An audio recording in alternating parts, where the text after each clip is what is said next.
आरती। और आज है महाशिवरात्रि, और महाशिवरात्रि पर आप सभी को ढेर सारे शुभकामनाएं। और आप लोग जहाँ भी रहिए, जैसे रहिए, भगवान की कृपा से अपने अपने परिवार, अपने अपने बच्चों के साथ हंसते रहिए, खेलते रहिए, मस्त रहिए।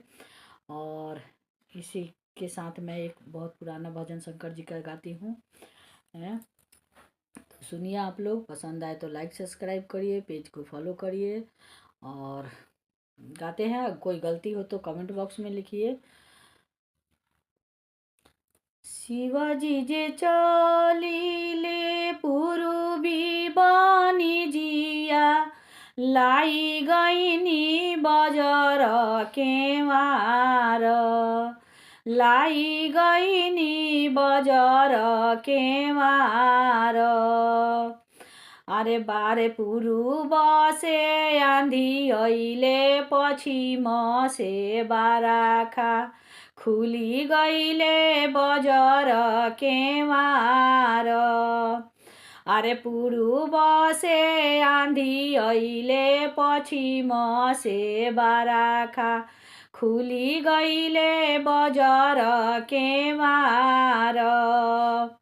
12 बरिस पर शिव घरे ऐनी, खारी भैनी गौराजी के पास, खारी भैनी गौराजी के पास।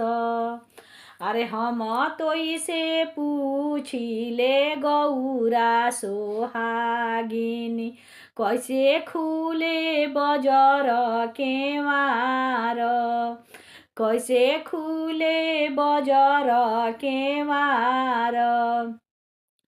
पूर्व से आंधी अहिले पश्चिम से बाराखा, खुली गईले बजर केवार, खुली गईले बजर केवार।